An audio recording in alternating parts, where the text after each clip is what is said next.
Hey there, Internet friends, and welcome to another episode of That Nerdy Site Show, a weekly podcast where the team members from That Nerdy Site get together to talk about our lives and all of the nerdy things we love about them. I'm your host, Trevor Starkey, and we're doing one of those early access episodes. So joining me this week, we have our very first four-person video podcast on the show, so it's inevitably going to go entirely wrong when somebody drops off and it gets all screwed up. So yay for that. Sorry if you're watching the video version and that does happen, but I've warned you. So joining us we have Cameron Abbott. How you doing, Cameron? Hey, what's going on, nerds? No cold one to pop open today? There it is. No, not really. I already used the You already popped it open? I already popped it open, so yeah. All right, that's fair. We have Logan Wilkinson. How you doing, Logan? I'm doing wonderful. How's everyone else doing? Doing good. And we have Frank Bizzani. How you doing, Frank? I'm doing good. Excellent. Good to see all your smiling faces here at the end of our long Thanksgiving weekend. Hopefully it was good for everybody. So yeah, we're diving in for the it'll go up the end of November's, i.e. tomorrow as of we're recording this, early access episode, and it'll go up to everybody on end of December. And we're going to be talking today about some of our favorite forgotten gems from the PlayStation 4 and Xbox One era as a kind of send-off to that generation of gaming as we enter the new generation. But before we dive into any of that, a little bit of housekeeping. If you like what you hear, please remember to like, subscribe, rate, and review the podcast everywhere you can. And if you're feeling extra generous, and we've already lost somebody, and we've already lost Frank, so the video's already messed up. God damn it, Frank! And now you can see like my fists in between screens because of chaos. If you're feeling extra generous, you can support us on Patreon at patreon.com/thatnerdysite, just like all of our wonderful Patreon producers, Pam and Bev Larson, Sherry Starkey, Teresa Wilkinson, and myself, Trevor Starkey. And yeah, I guess we just got to kind of like hope Frank gets back in the mix here. Because yeah, we have just lost him entirely. I don't know if his computer crashed or what. It's probably gonna mess up the audio for me as well to edit this all together. Yay! We might just need to start over. Yeah, I mean we'll make it work. I'll figure it out. He's popping back in now, and his face is there. And yay! Assuming the video holds, so he came back into the right spot. Hey Frank, welcome back. Hey guys, sorry about that. No problem. Your everything audio-wise still good for you? Yep, yeah, Okay. I'm still recording. Discord just kind of crashed out for me. Okay. Okay. Yay. Well, I will remember that when it gives me the little, hey, how'd Discord work for you survey pop up at the end of the the call. I'll be like, bad, it worked bad. Boo. Frowny face. So yeah, I just kind of went through the rigmarole.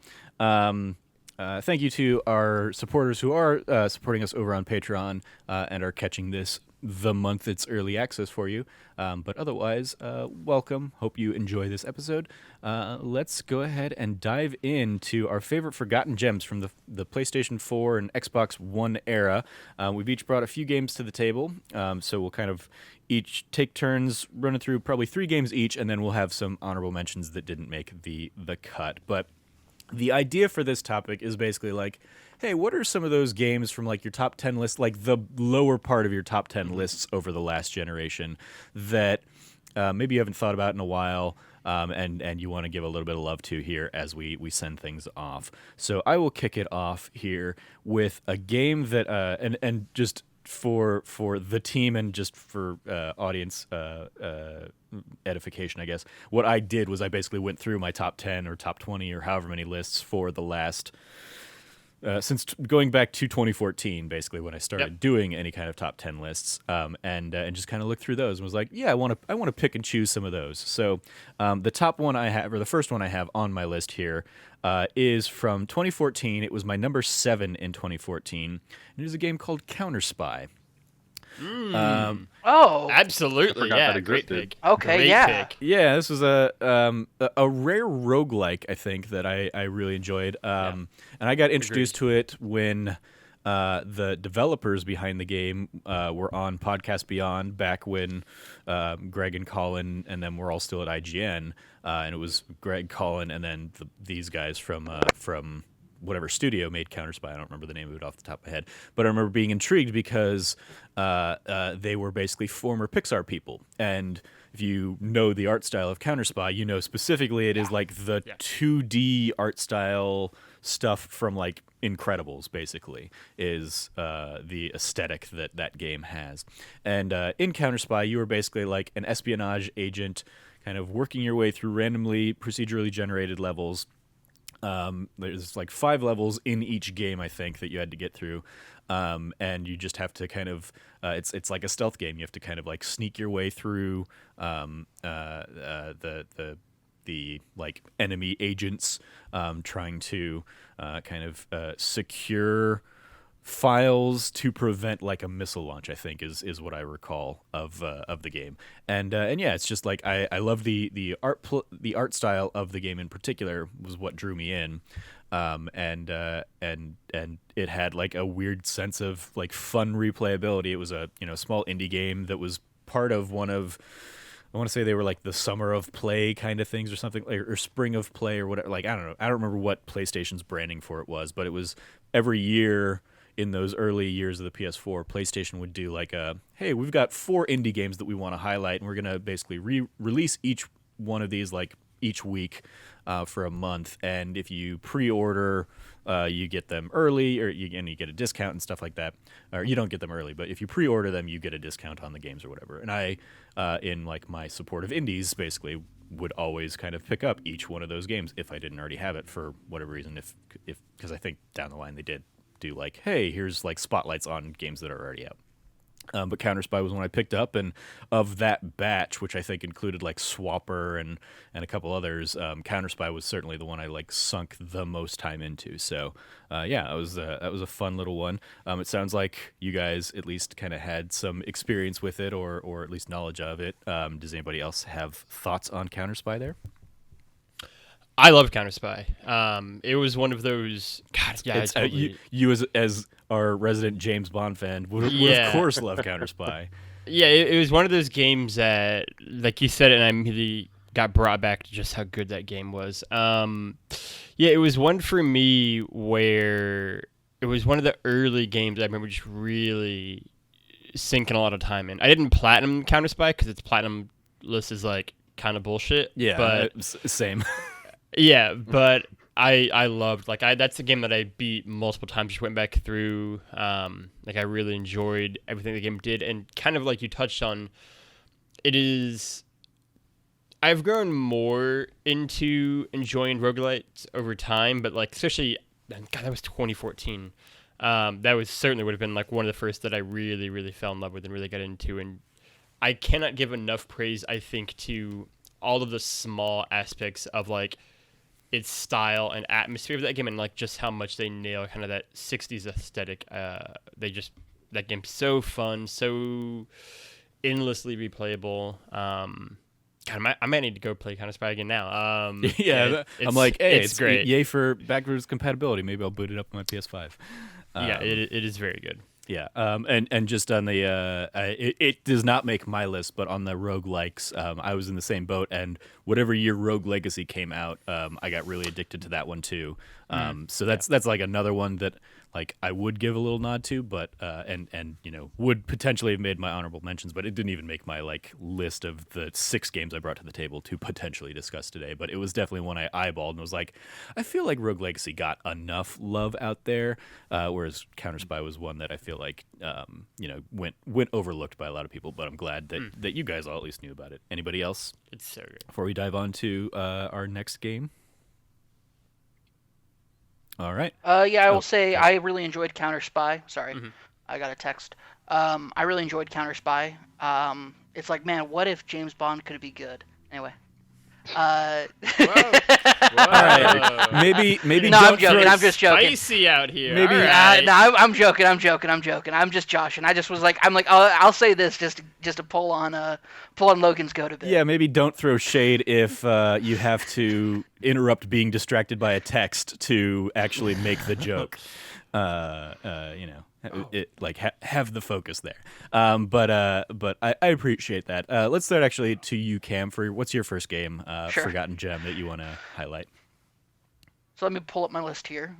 So it's actually pretty upfront. So how I decided mine is I literally opened up a list of all the PS4 games that came out in the PS4 generation and went through them one by one and kind of decided, like, is this first off, is this a gem? And second off, is this somewhat forgotten? Is it something that, people kind of look over? But when I think about it, I think very fondly of it. Like when I go through my PS4 library and I see it, do I think, man, I had such great and amazing time with that. I wish like I could capture that first time all over again. And the answer to that is 2064 read-only memories. That's a solid pick. Yeah. That is a really, really, really brilliant game that was made.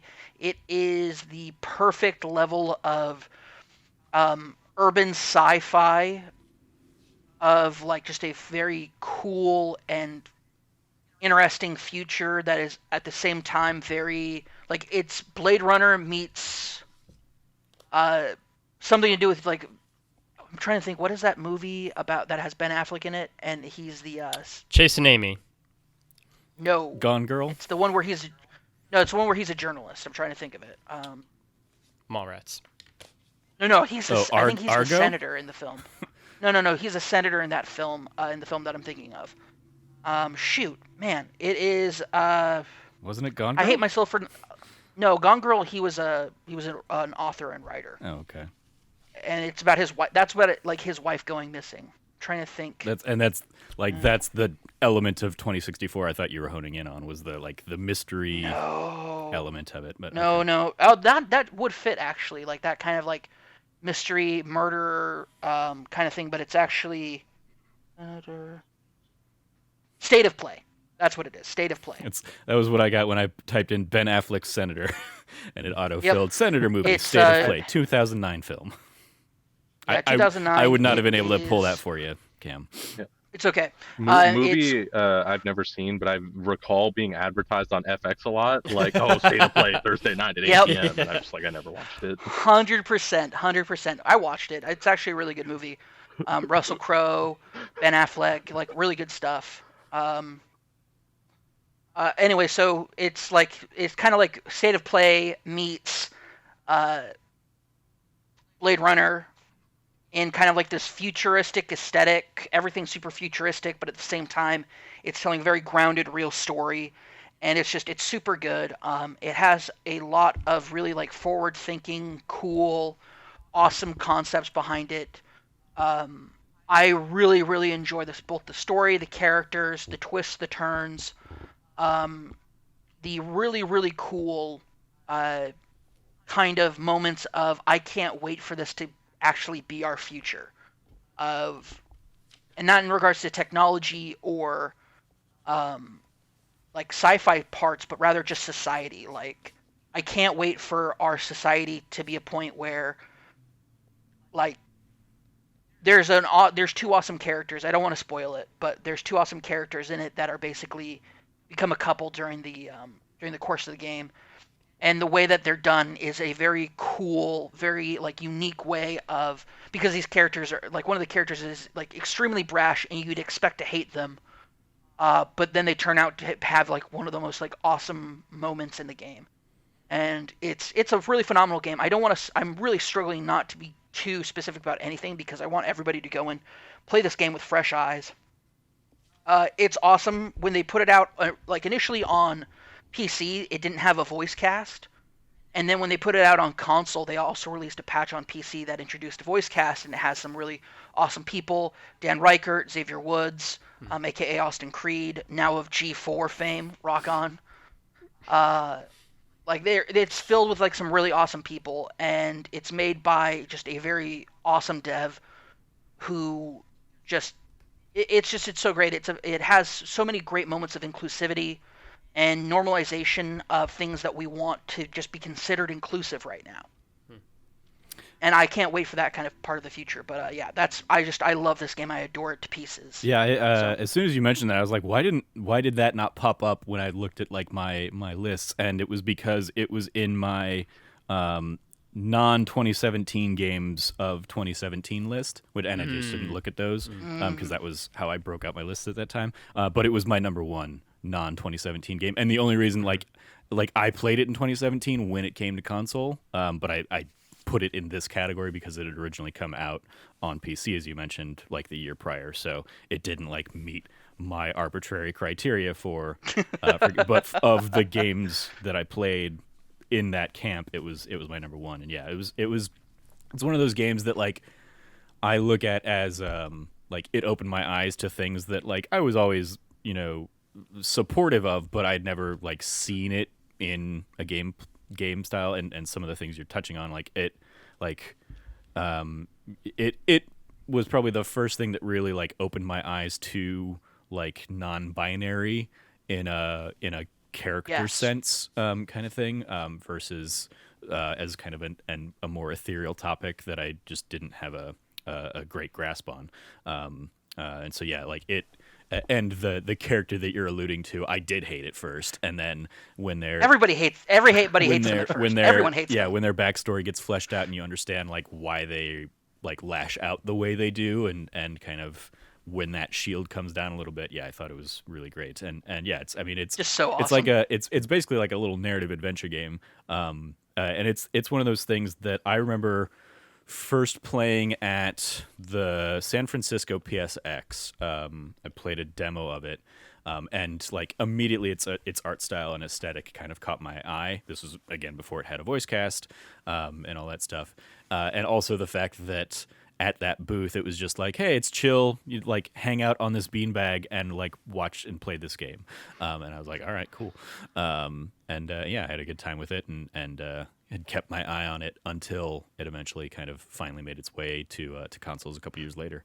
And yeah, it was a really, really cool game that I also, you know, stand by and shout out. So anybody else have any 2064 thoughts before we move on?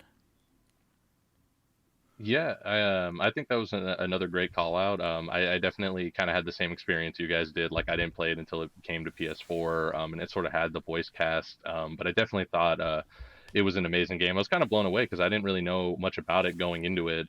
And kind of like Cam said, kind of going blind. That was totally me. I just heard this was a cool kind of sci-fi adventure narrative game, and I just went in, and yeah, I was totally blown away because like kind of like pretty much like you guys said, I think it really has some great ideas and concepts, and I think it is a great idea of the future and like the kind of amount of acceptance that's there, and people are just, you know, who they are, and that's totally cool with everybody, and it's not even anything that's really like it's in the story, but it's not like something that's like specifically always called out or something like that.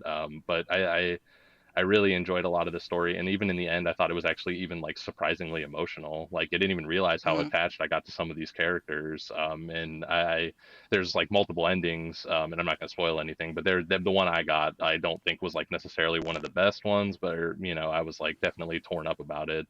And then the characters you guys are talking about, yeah, I definitely, I even if I don't remember if I hated them at the beginning, by the end, I definitely like, I love those characters, but you know, I kind of roll with some of the brash punk people, so I get it. I was like, I like these guys. And then when you actually find out like more of their backstory, I'm like, but that is really real, because the people I know who are like that have backstories like that, and they're good people, but just because you know, you maybe like or brash or you dress a certain way, like, you know, you're still like a good person.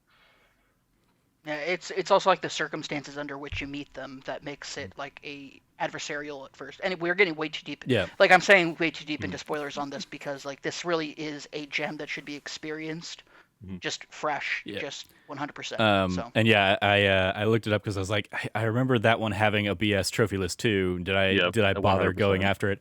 No, I did not. I got the good ending, according to kind of the you know, the trophy list or whatever. And then yeah, there were 4 other endings that I could have gotten. I was like, nope, I'm not like, it was especially the kind of thing like, I think they patched this later to make it more replayable, but like it didn't have skippable dialogue and scene and stuff like that at launch.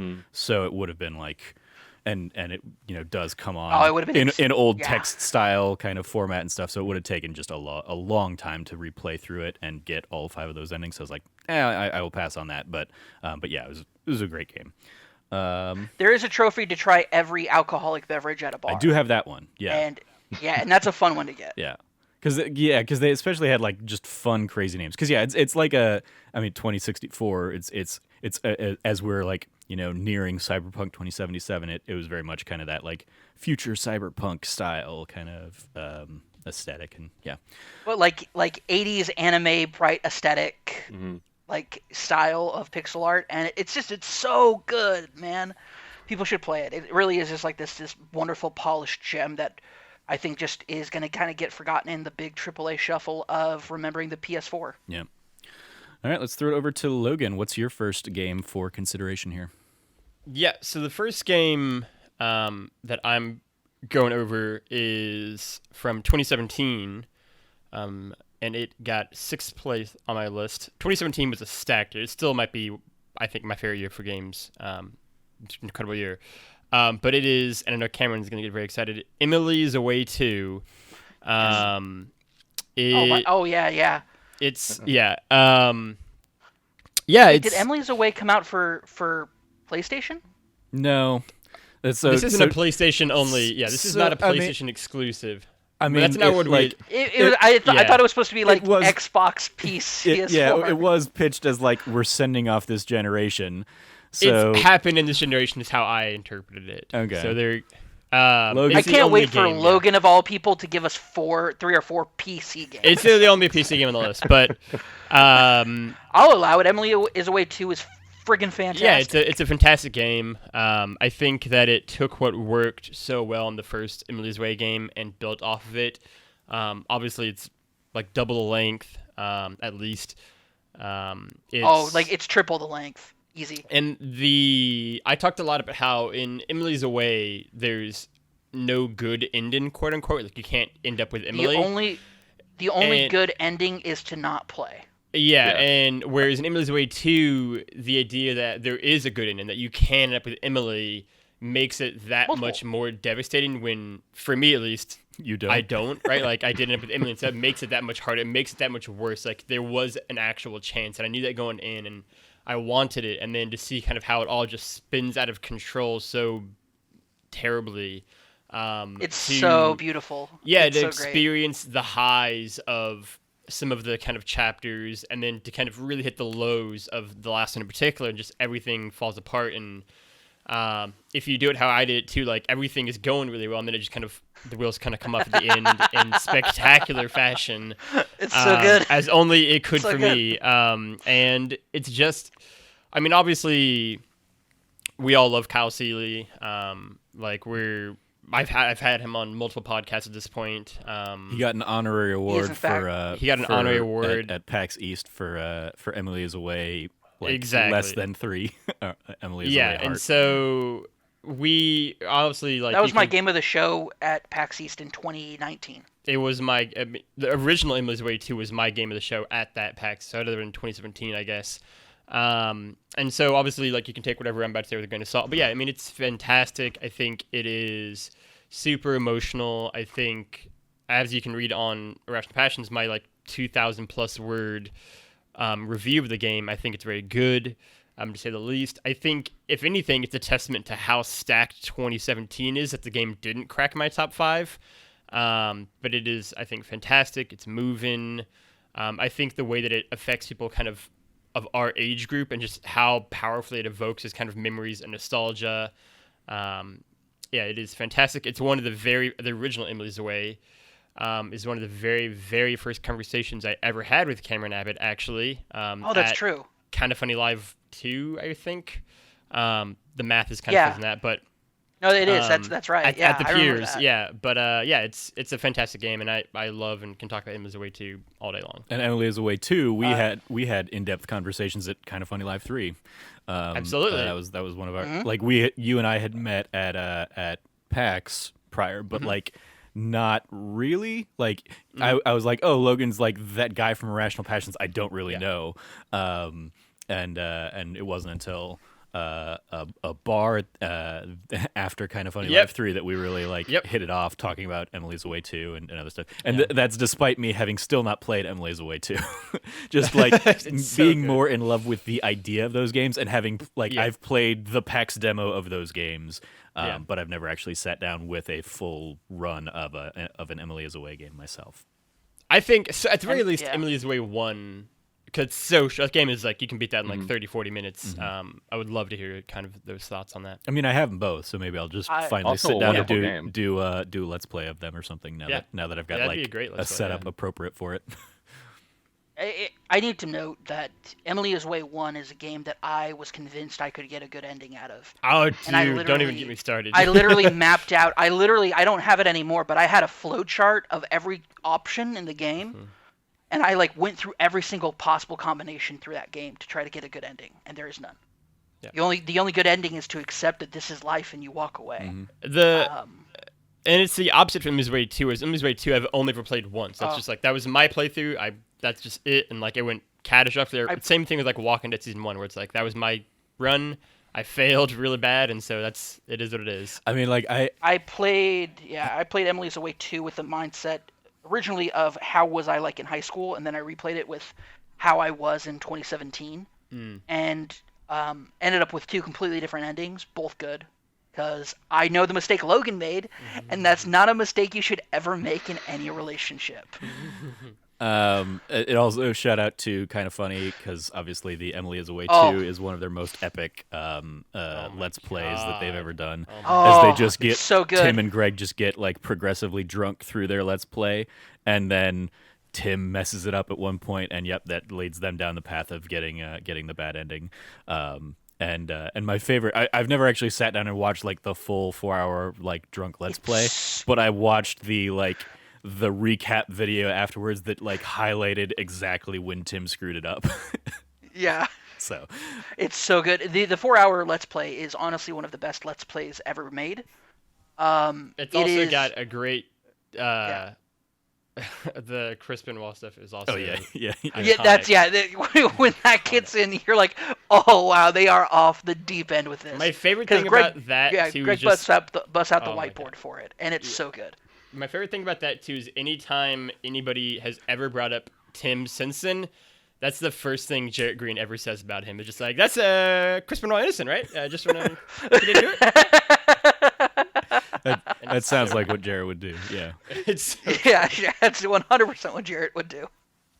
All right, Frank, give us your first game.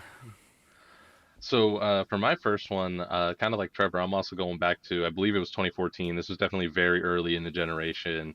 But I think it was a very underrated game, especially for how much I enjoyed it. But that was a Super Time Force. This was like a 2D platforming game, and it was kind of like a Contra. We're kind of like not like a shmup, but you kind of had guns and you were shooting all the way through the enemies to get to the end of the level.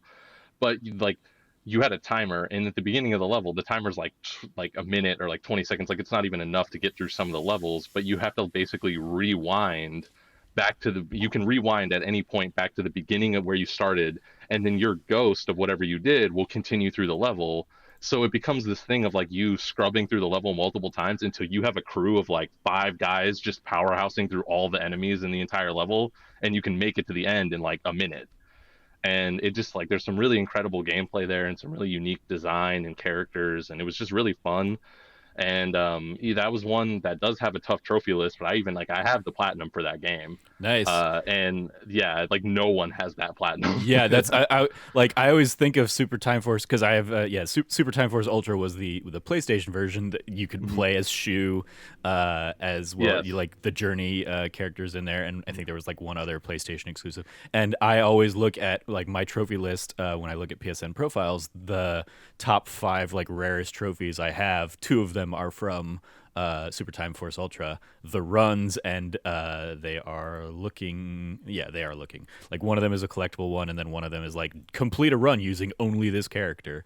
And I remember like for a long time that and Ollie Ollie 2 basically like topped the top 5, and I think it was because both of them were like PlayStation Plus games that a ton of people picked up, and then like nobody played, so it like completely skews the rankings in that percentage wise. But yeah, Super Time Force is a great shout. And I like, yeah, that like that shmup feel mixed with like, okay, yeah, like every run that you've had is going to like play out as you play it. So if you can like position characters the right way, you can basically like, oh, like your ghost from 2 runs ago is going to take care of that character, so you don't need to worry about it. You just need to focus on this like part of the map or something like That's that. so crazy. That's so crazy. Oh, that game is nuts. It definitely took like significant like reworking my brain to figure out how to play through that one. Yeah. I heard people like describe that game to me, and I was like, I'm not picking that game up. That game is gonna break me. Yeah.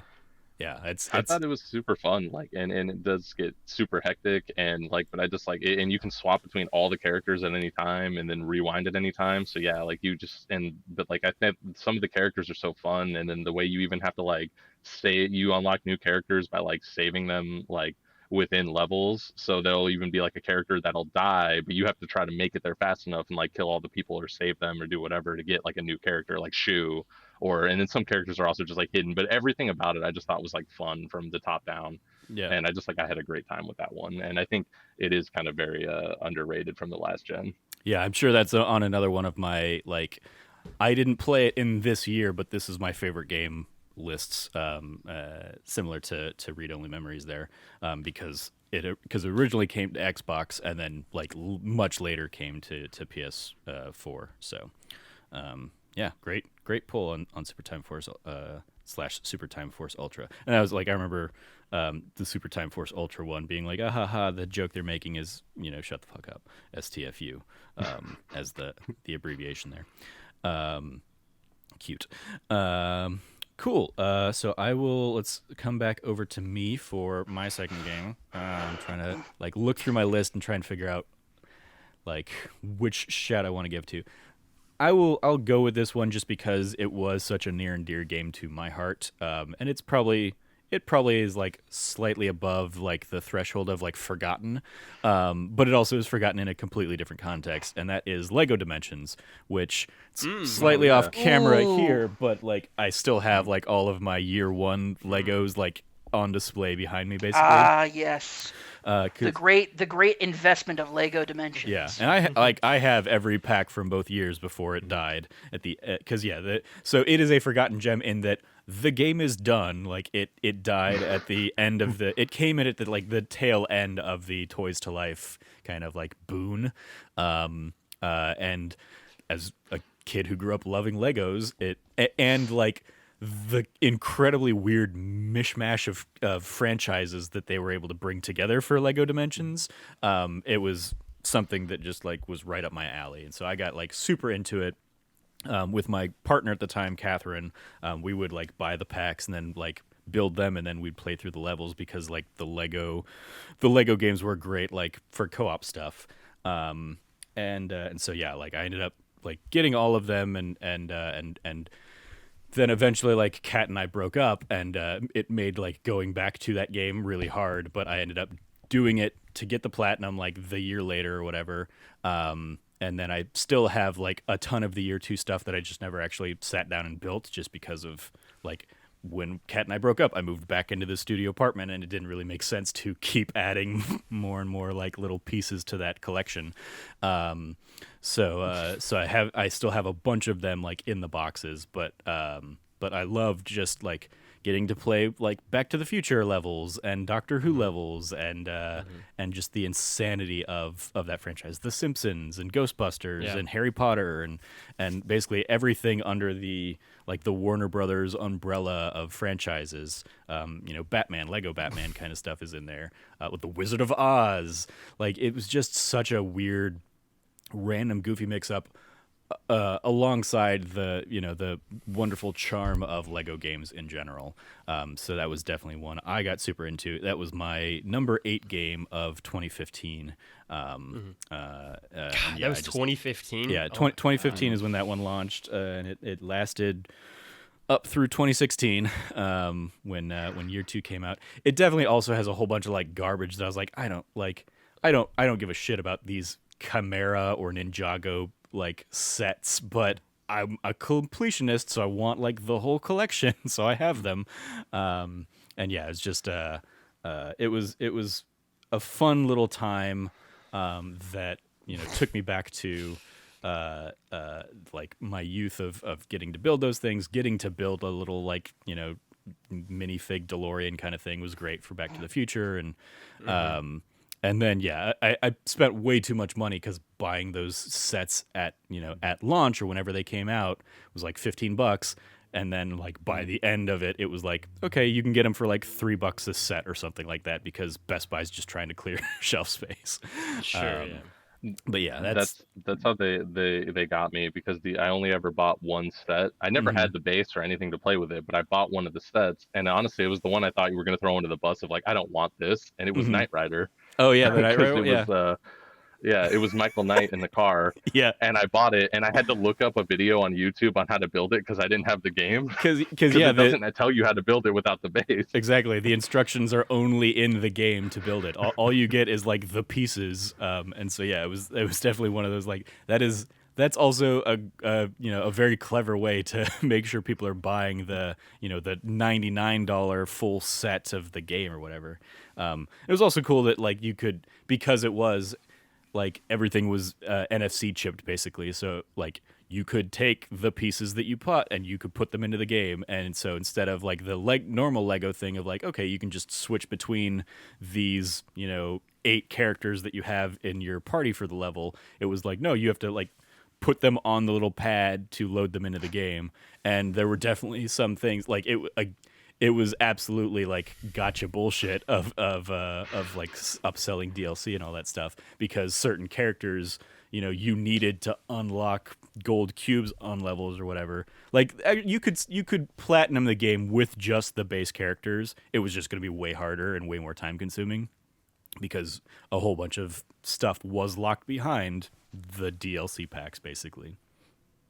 But yeah, I love that you only bought the Knight Rider pack, and that's definitely one like I had it because that was in like the final batch of year 1, alongside Back to the Future, alongside Midway Arcade, where you basically just like you build a little arcade machine and it lets you hop in and play Joust and stuff like that, and Paperboy and like just it's like these are not what I think of when I think of like Midway Arcade games, but okay, sure. But yeah, it was just such a crazy collection of figures and just all sorts of weird stuff like that. But shout out to Lego Dimensions. Anybody else with any Lego Dimensions left? Press F in chat to yeah, pay shout out respects. to Cameron, who's held the salute for the entire time Trevor has been talking now, for the video listeners out there. The entire time. Yeah, Lego Dimensions. It hurt. It hurt. And I like. It was worth it. The bit was worth it. Thank you, Frank, for putting F in chat to pay respects. Oh, nice. It's a sad. You know what? It's a sad day for Rain, you guys. I even have because Joey Noel and Greg Miller are just awesome and shared in my love of Lego Dimensions. I even have some of like the convention exclusive. Like I have, I want to say it's like Green Arrow and Supergirl were like only given away at like events, and they were able to pick up some of those packages for me. But also in exchange, I purchased for like a charity thing. My friend Robert Noyes, who did like a toy, he had like Toys to Life podcasts at the time. Shout out to that. Yeah, they did like a charity thing where they like painted amiibo figures and they painted Lego figures and stuff like that, and auctioned them off. I got in a bidding war with Greg for the Ghostbusters ones that had been made like kind of funny style in honor of Greg, and then I basically gave it to Greg and them at like RTX or something. Like I was buying it to gift to him, basically, but it was all for a good cause. So, Oh, that's the best. So, That's the best. and- It's like, oh wait, you paid how much just because Greg was bidding it up? yeah, and last time I was in the Kind of Funny office, it was they still had it on display. So shout out to Lego Dimensions and the weird little pocket of the world that got super into Lego Dimensions. Yeah. Shout out to like Toys to Life in general. Like what an awesome concept for kids to have and enjoy. And you know, it was sad to see it go, but you know, it left a mark in every young Zoomer's heart. It was And it was the Guitar Hero of this last gen. it really was the Guitar Hero of like the upcoming generation of kids coming up, the Zoomers. Shout out to Gen Z, love you kids. And on top of that, I also wanted to say, like, you know, there's going to be a lot of, like, you can tell that a lot of their political activism has been fueled by the deep sense of loss they feel now that Toys to Life is gone. So, Sure. so it was a sacrifice that had to be made. Yeah. That's definitely when I started getting much more passionate about politics. Was when I didn't have Toys to was when I couldn't be playing with GLaDOS from Portal alongside Scooby Doo from Scooby Doo. I was like, oh, I got to get way more into politics now, guys. Clearly, That was the, like this has been taken from us as a generation. yeah, that was the Skylanders for Biden campaign. yeah. There you go. All right, let's throw it over to Cam for his next pick. All right, so for my next pick, this one it's tough because I got some ringers on here, but I just have to give it out. Like I pulled Lego Dimensions because like nobody else is gonna pull Lego Dimensions. I don't have to worry about that one. But given some of the other picks, I gotta like maybe pick and choose what I want to say. I'm just gonna put it out here. So there's a game that for a short period of time was a meme because it only came out in Japan, and on this generation they chose this generation to bring it to the West, and that game is Metal Wolf Chaos XD. That's a great game. Fantastic. Shout out to that's the an awesome game. That's pre-Souls FromSoft right there. Yep, it is. It is a game where you play the President of the United States of America. Was this in the been... so I only know this game from the Devolver Digital conference. Mm-hmm. Okay. Yes. Yep. They're the ones that brought it to America. I gathered. Yeah. Because as soon as you started like, and as soon as like Frank chimed in with like, I was like, I feel like I know but yeah, as soon as you were like pre FromSoft or pre Souls FromSoft, I was like, oh, I remember this. Yeah. Yep. They made it. It's a game where you play the President of the United States who has been overthrown by the fascist vice president who has usurped power and claimed that you were a traitor to the United States, and so you, in a giant mech suit designed solely for the President of the United States with the presidential seal on it and everything, must take to the streets of America to fight off the fascist regime of your usurping vice president. Obviously. It is bonkers, bananas, crazy, filled to the brim with like mid-2000s Bush era presidential references, and it is like, and it plays pretty good for like a mech game from that time period. Unfortunately, with the current generation, we had a poor drought of mech games, giant robot games. Started with the PS3, you know, not bringing in any more of those good fashioned mech games to America. And like, here's the thing. We didn't know, but there was a silent call and desire for this, a silent siren song for this game, because when it came out and finally over here to the States, man, it took Twitch by storm. It was amazing, and like a flash fire, it was gone. That is definitely forgotten. It has definitely been forgotten in our minds, but never in our hearts, and that's what makes it a gem. It is truly a truly fun and fantastic game, especially when he says, "I am the President of the United States of America," when he's about to, like, when he's getting suited up and mech'd out, and like he's about to take on the military. It's great. Yeah. It's great. And because the mech bursts out of the Oval Office too. Like Yes, it does. explodes Yes, it out of does. the He blows up the Yes, White it House does. on the way out. So So good. It's so good. the pitch for the game reminded me of another forgotten gem that I never actually beat, so I wasn't going to put it on any of this list, but I want to give a little love here to Citizens of Earth, which was basically That's a good one. an Earthbound where you play as the Vice President of the United States, and you have to go around your little podunk hometown kind of thing, collecting various characters to solve puzzles and do combat and stuff like that. And it was very much I played that on my Vita, I think, for a while, and loved the humor and charm of it, but it was also just way too deep of a game for me to get into. But yeah, I remember it being really tedious. yeah, So a little bit, yeah. But yes, shout out to the games this generation where you could play as president or vice president, I guess. Cool. I mean, the only game worth being president in is Metal Wolf Chaos XD.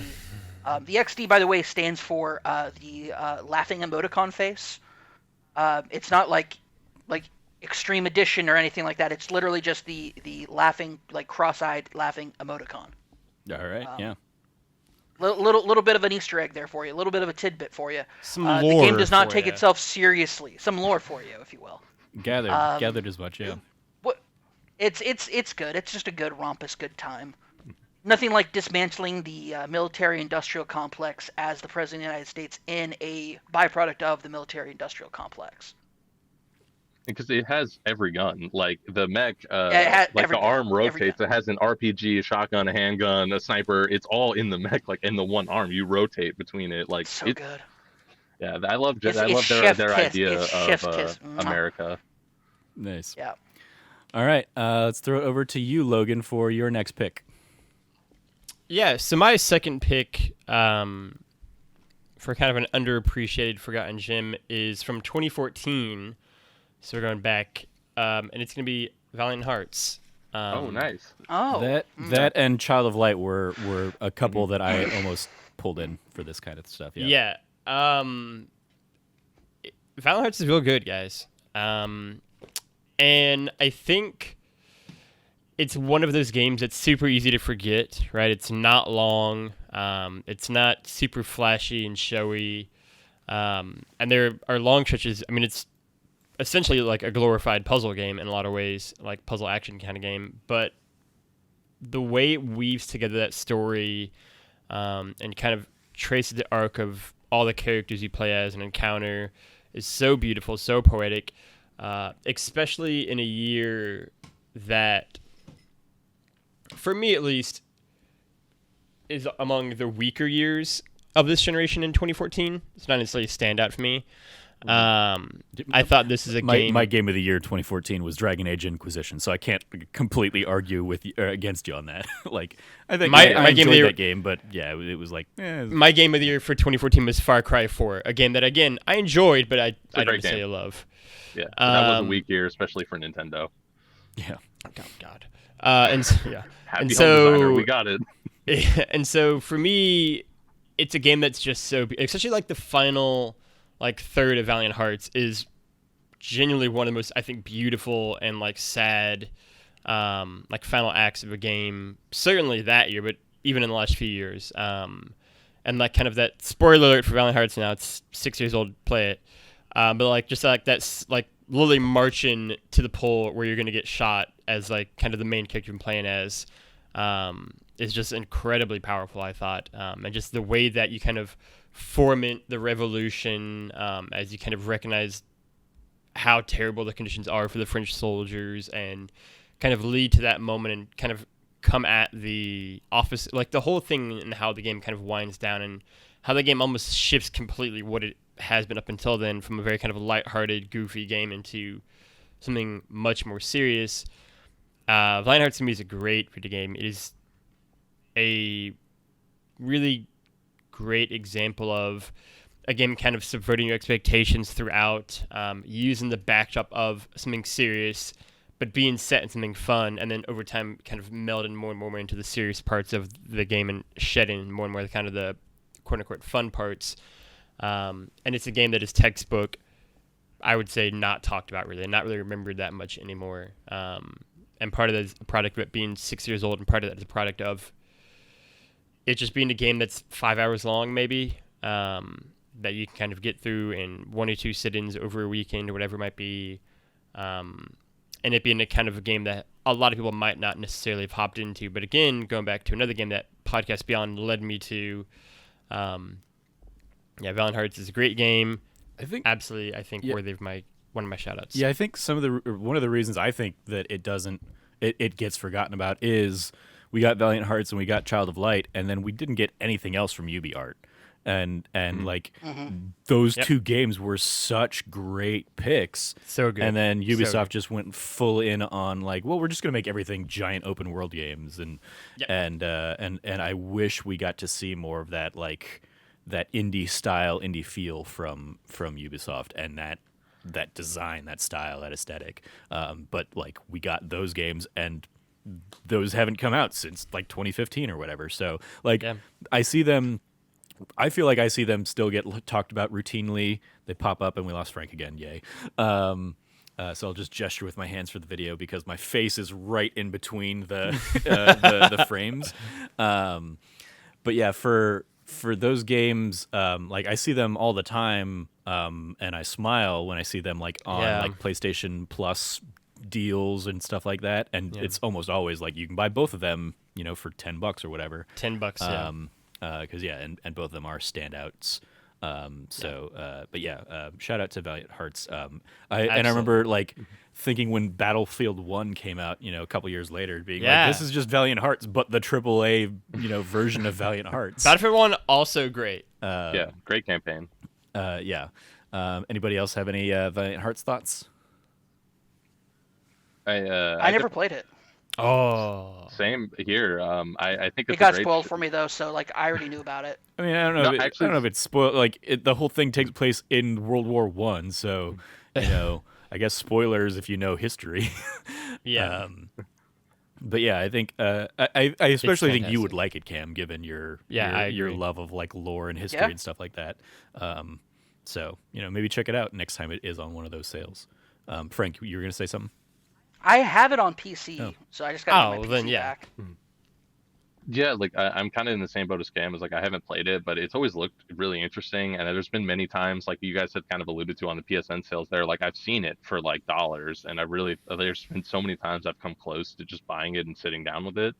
But I just never have. But honestly, even after hearing what Logan had to say, and even the spoiler, I was just like, man, and I'm even more interested to play it. Honestly, it's so good. Yeah. So maybe that'll be something I can sit down with. Occasionally the puzzles get kind of bullshitty, like in classic action kind of adventure games style and from like the 90s, but for the most part, apart from like one in particular that I remember very vividly, they're all pretty straightforward and simple. I will give you the heads up, Frank, because I know this matters to you. It does not have a platinum trophy. So that might be something that might be a subconscious reason of why you like were driven away from it in the past. Which is such a shame. I'm looking at my I have 80% of the trophies, and it's like I have 1 silver and 15 bronze, and it's like there was no platinum on that one. Great, Frank, hit us with your second pick. My next one is a little bit bigger of a game than Super Time Force Ultra, but I do think it still was very underrated, especially because like I hear like nobody has ever talked about this game. I didn't hear about this game until it became free on PS Plus, and I downloaded it because I thought it was interesting, and I ended up platinuming it because it is actually, I think, genuinely amazing. It's this arcade racing game called Onrush. Okay. Yeah. It honestly, I think, is legitimately the best arcade racer this last generation. It takes components from like other genres where like you pick pre-designated cars that all have like names, and it'll be like I can't think of any of them, but they all have like abilities assigned to them. So as you're racing and taking out like NPCs and other people, it's not about like getting in first. There's different modes that each have like a win condition it'll tell you about. But as you're racing, you can take out like NPCs and other racers and stuff and build up your meter, and you basically have like an Overwatch like ultimate move. And like one of the there's a motorcycle that basically gives you like a Tron sort of light trail behind it, and you can cut in front of people and they'll explode. And there's a one car that just gets like a super fast boost, and there's another one that has like leaves like it'll leave a wake behind you, so people will like crash if they come behind you. And it just like I thought it was really interesting that it's not just like a traditional arcade racer that you're trying to like upgrade your car and get in first. It's about like it's more of like a team sport, and it takes things from like Overwatch and other like multiplayer games, even though you can even play it single player with like NPCs. Like I thought that was really interesting that like every car has like an ultimate ability, and then they even were doing like ranked competitive seasons for a while, and I ended up playing against some people in there, and like it's really interesting when they kind of take the NPCs away, or even just like the AI, and you're playing with like real people. Like I thought it was definitely like a fantastic game. I was very surprised by it. Very, Dude, that sounds awesome. very cool. Anybody else? I played a little bit of that. I played a little bit of that. I wasn't like it was not something that captured me, that brought me in, but I'm not a big racing game guy. Um, but no, I thought it was fun. I thought it was really cool. Nice. Yeah, it's definitely one I had not like. I'm like on the PlayStation app right now trying to figure out if I like claimed it as part of a PlayStation Plus thing, because I mean, I pretty much always go in there and at least claim the game, so I wonder if I can hop into that myself. Very cool. I thought it was super fun. Like I like arcade racers, and I have for forever. But I thought it does a lot of unique and interesting things, and I definitely got into it. I have the platinum, and I was like sad once I got the platinum, because now I basically just don't have a reason to play the game really, other than just doing it. And so there's been times I still have loaded it up after the fact to play it a little bit. But I'm definitely sad that now I'm like tapped out. Like I hope they do more. Like I hope that studio is like successful based off that. Yeah, very cool. I mean, it's Codemasters, so they just got bought by 2K for like, 2K just bought them, right? For almost $1 billion or whatever it was, like 994 million or something, I think. So Yeah. I think they're gonna. I think they got a bright future ahead of them, making driving in GTA 6 or something. Very cool. All right, let's hit our last round here. I've got 4 games left on my list to pick from, and I'm trying to figure out which one I wanna give some love to. I think I'll just go with the next one here, and that is Stories: The Path of Destinies. This was my number 9 title from 2016. Stories: The Path of Destinies. I think it was also a PS Plus game at some point in time, but I had picked it up again. I think in one of those like PlayStation sales, and I think also after having like played a demo of it or something. But I dove into this one not knowing too much about it really, and it's basically like a charming little action adventure game that's choose your own adventure. It's another one like Counter Spy, I guess, that is like a 5-act structure, and you kind of pick and choose where you want to take your character in the narrative. Like it'll be like, hey, you can go to this place to save this person, or you can go get this item, from this level kind of thing. And the game is built around replayability because you ultimately, to collect like all the information you need to save the world at the end of the day, you will need information from both those paths. And so it's like replayability is built into the framework of the game. Like each run of the 5 acts is like 40 minutes or something like that.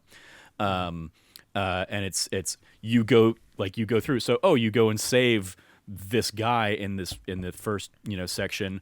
That opens up a dialogue option for another conversation that you'll have somewhere else down the line, because now this piece of information that is key to saving the world at the end of the day. There's basically like 4 critical pieces of information that you need to collect throughout the game, I think.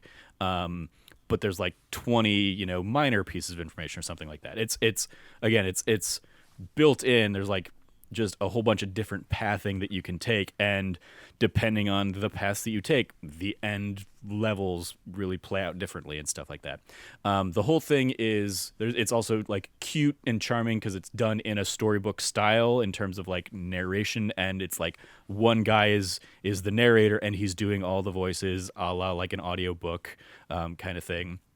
So he's like portraying all the characters, and he's just it's just full of charm and also just some really great like action adventure combat where you're doing some hack and slash stuff, and you get you power up abilities and you unlock different like elemental types to your weapons and stuff like that. And so yeah, it's a game that that I loved just putting time into and kind of enjoying each different path of that game. And I think I'm pretty sure I got the platinum on that one too. Because yeah, it was just a fun little charming adventure game. Anybody else touch it or play it or heard anything about it? Nope. All right. No, I- never. Then I remember it, but I definitely never dove into it. then it clearly is a forgotten gem. A true forgotten gem. Yeah. So that's gonna do it for me there. Let's throw it over to you, Cam, for your third pick. Ooh, this is a bit tough, but I think I have to go with it. So the game I'm picking is Ys Origin. Ys is it's interesting because Ys is a series that I think has gotten a little bit of love in the last 2 years. I certainly feel like Ys I've been 8 seeing came it a out. lot recently. Yeah. Yeah. Ys 8 came out recently, and it has it sold well. It got a lot of prominence, a lot of eyes on it. Ys is a series that is a really really old adventure RPG series, where combat and stuff is dictated by your reaction time and you doing things versus a standard menu combat system. And it's done in a being somebody who I haven't played Ys 8 yet. I actually was introduced to the series through Ys Origins, and I liked it so much that I went back and I actually picked up the Ys collection of 1 and 2 remastered. And I've beaten both of those games. The Ys games are a game that out of nowhere kind of stormed their way into my heart, and a large part of that is because of Ys Origins. It's a really beautiful, interesting fantasy type world where it's just different. It hits different, it plays different, it is different in enough ways to be unique. And in later Ys games, the story is less about big confluxes and MacGuffins, and it's more about people and the people that you meet. The framework is essentially that this is the story. The Ys story is the story of Adel, who is the main character of the Ys series, but in Ys Origins, it actually takes place before that, and so it's a very much a very special point in time where, as somebody who played Ys Origins and then played Ys 1, the throwbacks to how Ys Origins as the prequel plays into the first game is extremely well done. It's done in a way that is beautiful, because at the core of the stories of all the Ys games is it's a story about people. And it's about how people deal with things like tragedy and difficulty and overwhelming odds, or just how do people deal with magical MacGuffins coming out of nowhere and causing a disruption in societal order. Ys 8 is a bit different because it's a survival game. You're stuck on an island, and I know enough. That's about it. So its setup is different from the others, where most of the time the main character comes into a situation where a magical artifact of some kind has caused a massive disruption in whatever small portion of society this is.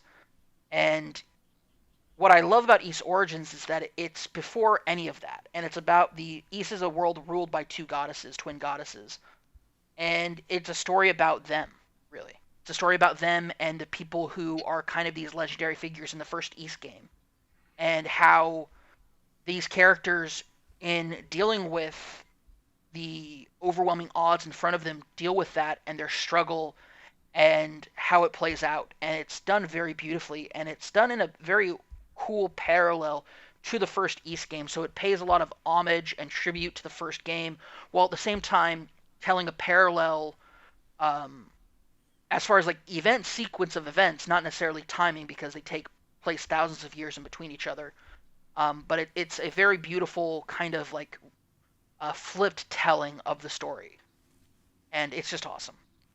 It's a beautiful, beautiful game. It's truly kind of lost in the shuffle because it came out as part of it's a PS Vita game and it's a PS4 game, but it's not on both. Buying one doesn't get you the other. No, it wasn't. It so wasn't people who played it buy or whatever. Yeah, it wasn't That's cross always buy at the bullshit. time.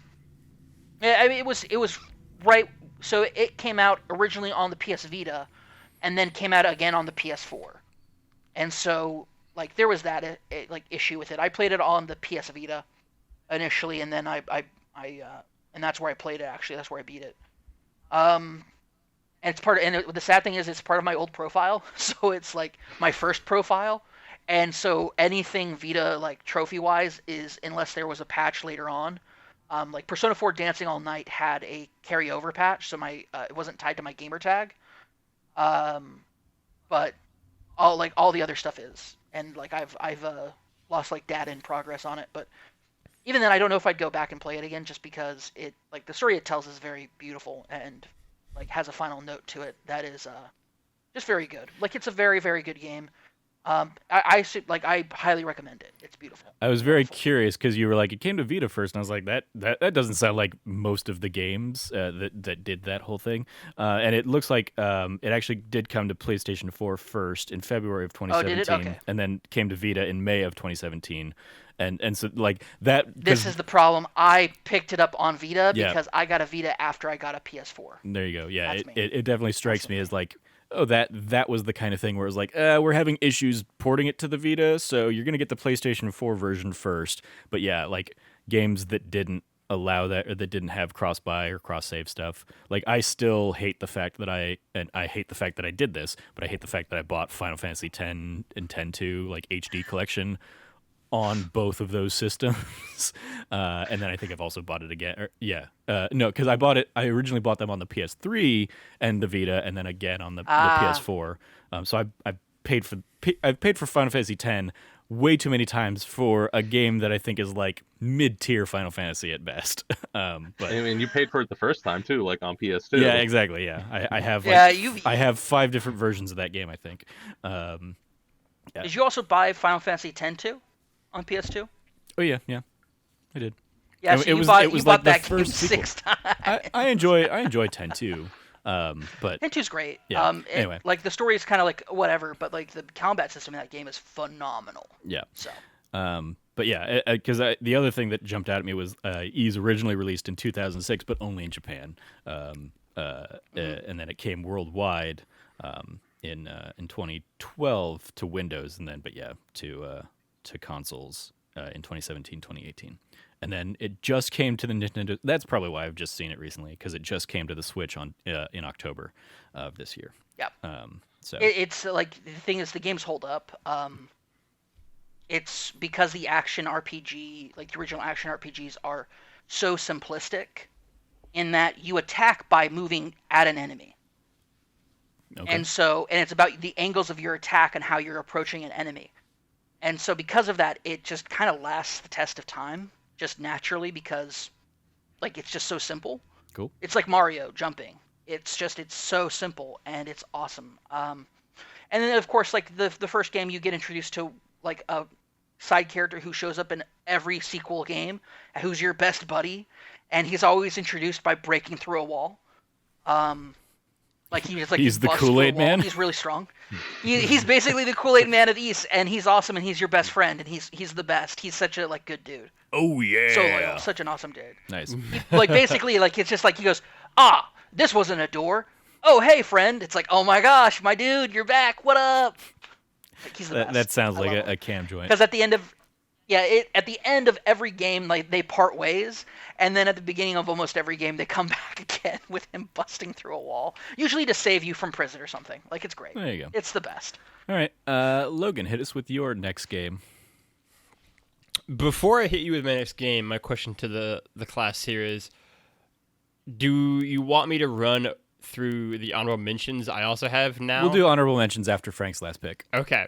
because I still So have a few. then I still the have, game that I'm Portal going as to well. shout out is, I'm going to go with a game from 2018 that got 6th place on my list. Yeah, 6.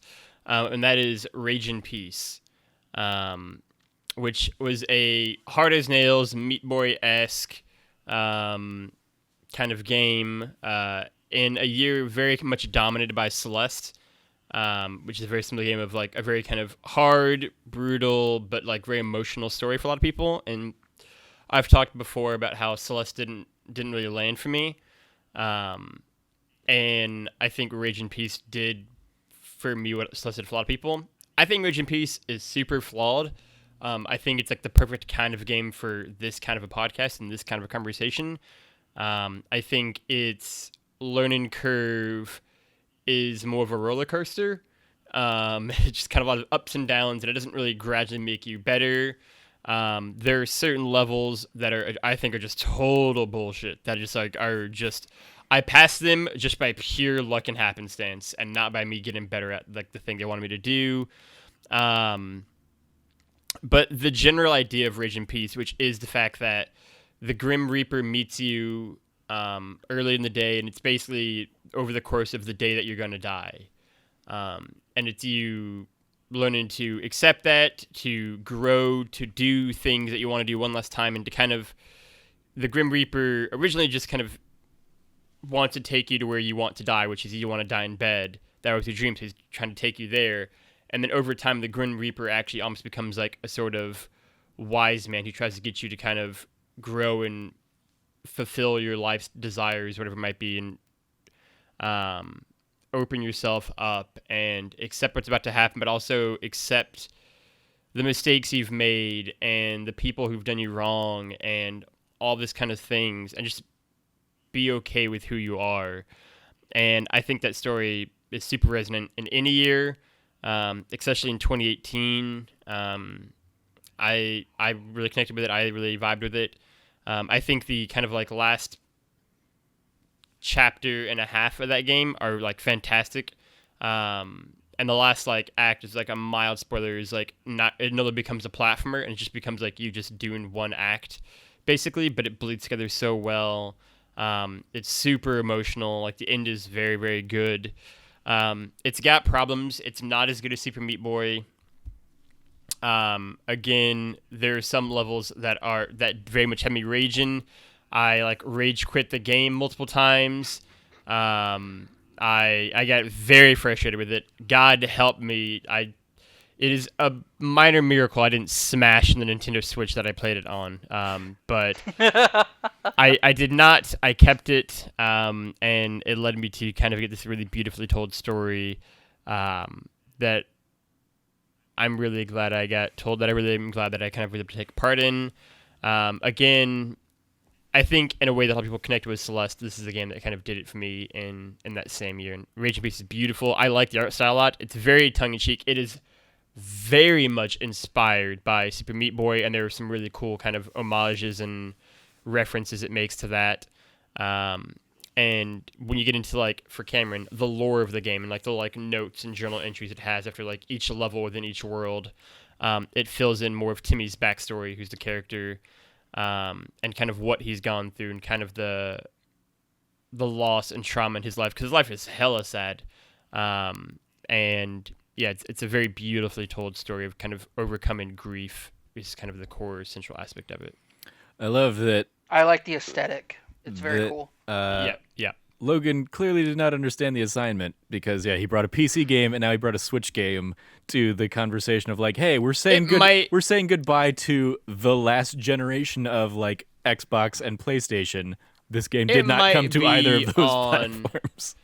I viewed it more as the last generation of like games in terms of like that, like the PS. So that's how I viewed it. I understand. I know. It's just because I think of the Switch, and it's like, well, the Switch isn't done yet, so it's still going to continue on. So that generation, it's because the Switch and Nintendo's timing on everything, because the Wii U just like bombed and blur.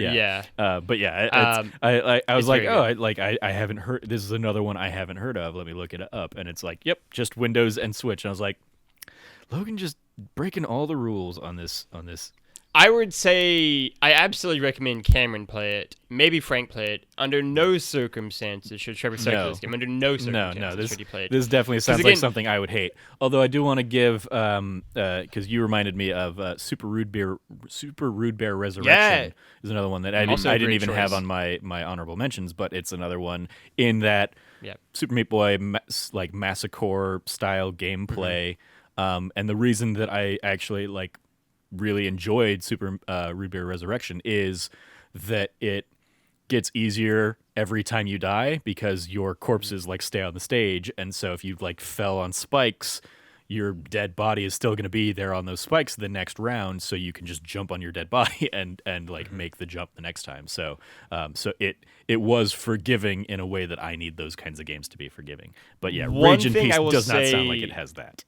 One thing I would say for Rage in Peace, to its credit, that I think it did do better than Super Meat Boy, especially with the levels being longer than Super Meat Boy's. I would say for the most part, is it has checkpoints in there. So that if you do die, you have to do like the entire thing over again. And they can be somewhat generous at time, which is nice. So that is a like, you know, gameplay feature that I think at least makes it somewhat more manageable. But it is still very, very hard. Yeah, as But we are, it's a great game. Still, as we are less than a day from when I rage quit on Demon Souls midstream. Hell yeah. Yeah, probably not the kind of thing for my my psyche. You messaged me. You replied back to me last night.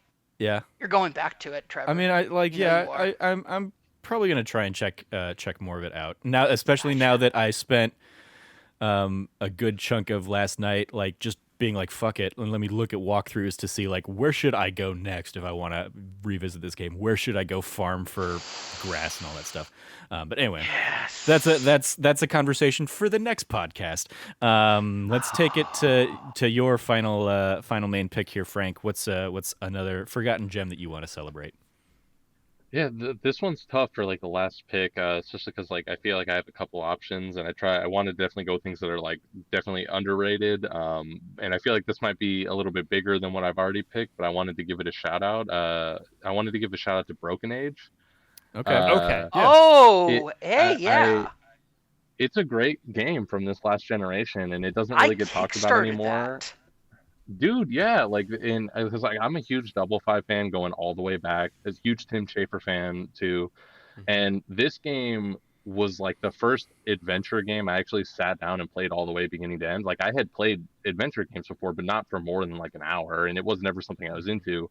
But this really like opened my eyes and really showed me like, wow, there's a lot of fun characters, there's a cool narrative.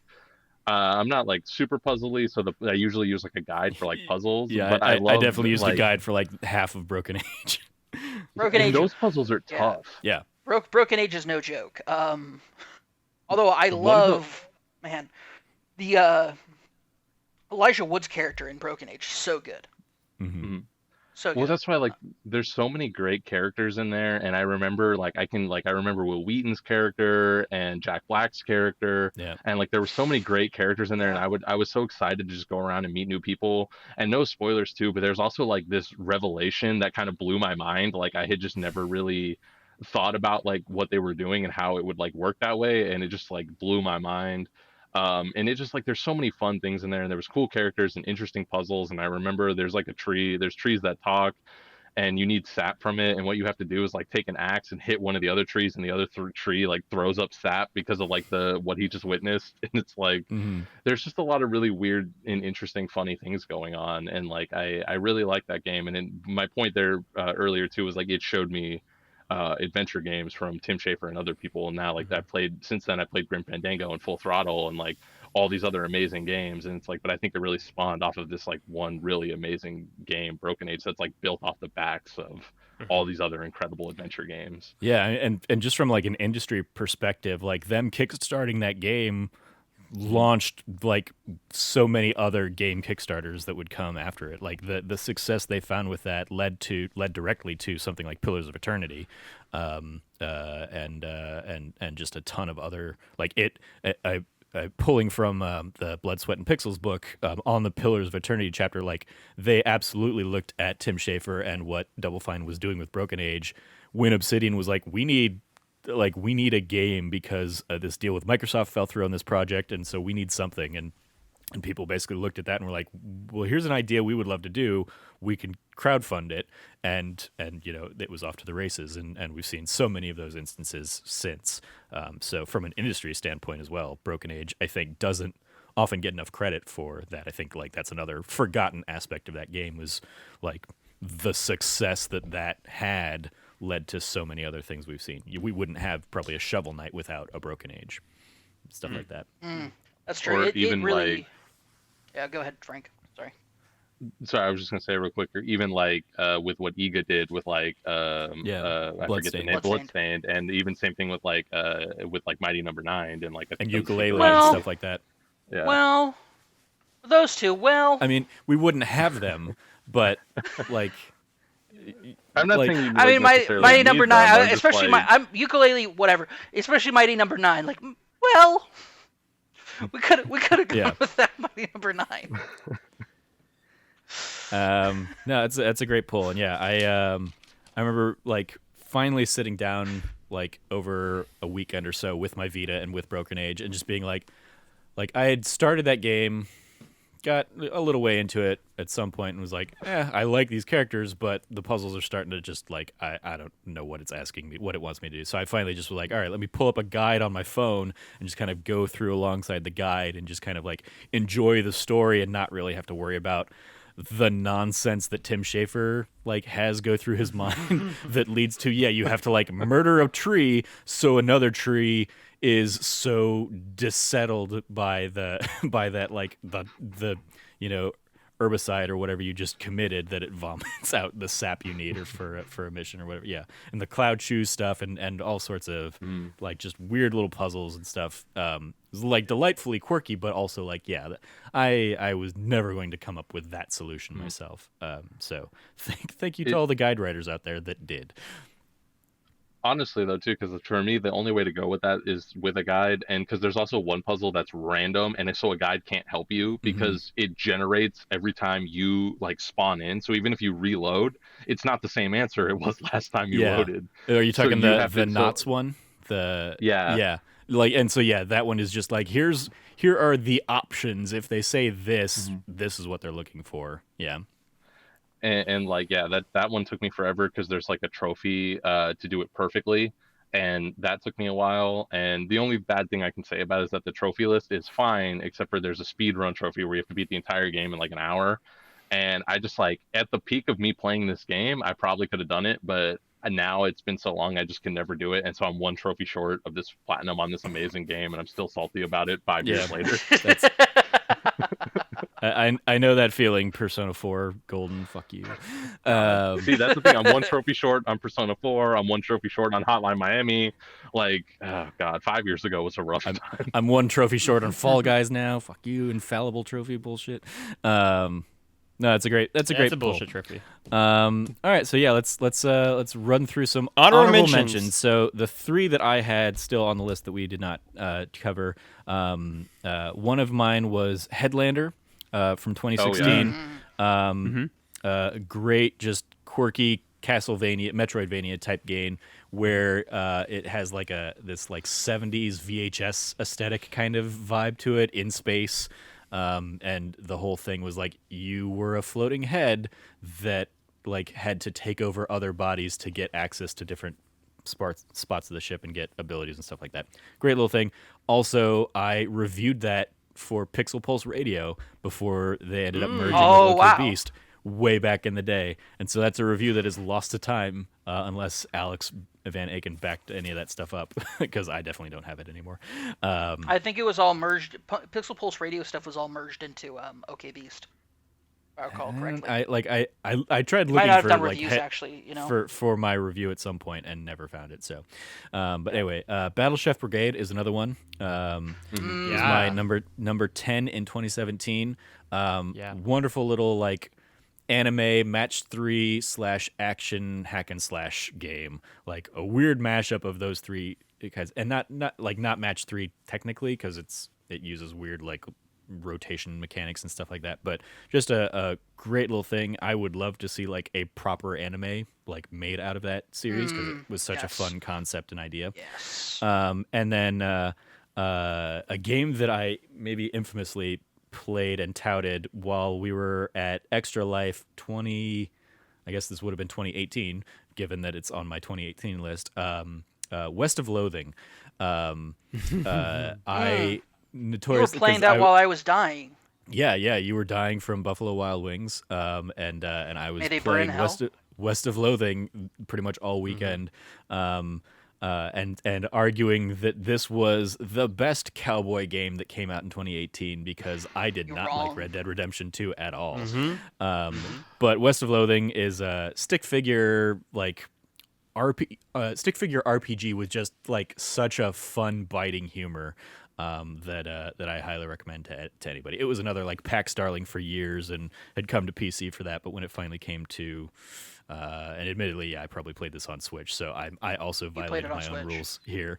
Yeah, because I was playing it on Switch there. But yeah, I remember because I just remember a fun seeing, gem of a game. I remember just like being doubled over in so much pain and like in a fever, and just like the only thing I saw was like your hair and like the side of your Switch pointed up while you were playing it. And that was like at one point that was my anchor to reality because I started having fever dreams. Buffalo Wild Wings can burn in hell. I mean, like a whole bunch of us that were also there did not get sick, so I don't know. Three of us did though. Entirely that. Three of us did. Some of us did. Yeah, some of us just didn't have like. Well, more of us got sick afterwards too. So like me and Alex got sick either afterwards or on the plane back. Yeah, Well, John Anderson. I was fine. John Anderson and I were the two that got hit right away. He made out pretty okay. I was not as lucky. Yeah. And then Mike. We don't need to go down the rabbit hole. We don't have to go down the rabbit that, hole on this one. But West of Loathing, I drastically love way more as a fun little Western cowboy game compared to Red Dead Redemption 2. So shout out to West of Loathing. Cam, hit us with your honorable mentions.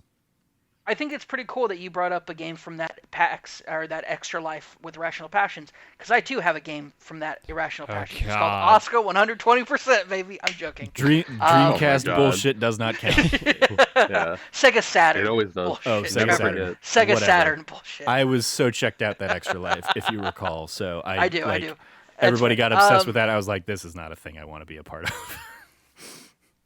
To be fair, you're right. Not really, no. I still hold that game high in regards. But I will get back to my actual list. That was not on my list. Because that's like 4 generations ago. On my list is Moonlighter. Oh, yeah, it's a good pick. Which is that's just a great a pick. fun, good dungeon crawling shop selling simulator game. Really, really enjoyed it. Played it on PC, but I know that it was out on other things at the time. But just like a really fun game. Really, really fun. And then the second game that I have on here is, we mentioned it earlier actually, but it's Ollie Ollie 2 Welcome to Ollywood. This was a PS Plus game early on that I picked up, right? It was the PS Plus game that I picked up. That was the month that I picked up on my PS4. And so I played the heck out of Ollie Ollie 2. Brutal game at some parts. Absolutely brutal game, but I think it's still one of like in an era where we were deprived and starved for a skating game, something like Ollie Ollie 2 came out and said, we are a skating game, but we're different enough, and we're also going to challenge you really hard. We're going to make you really get into the depths of our like very simple mechanics in order to pull stuff off that will let you beat the game. I never beat it. I don't know anybody who has beaten it, except maybe Frank. Did you beat it? I beat it. I couldn't platinum it though. That platinum was fucking gnarly. I beat it though. I beat the story. Yeah, I think I beat it too. And that's like, that gives me hope that I could actually conceivably do Tony Hawk Pro Skater, which I have actually started dabbling into. But yeah, I'm looking at it right now. My third rarest trophy was every trick in the book, because I did every trick in Ollie Ollie 2. Which not a lot of people did apparently.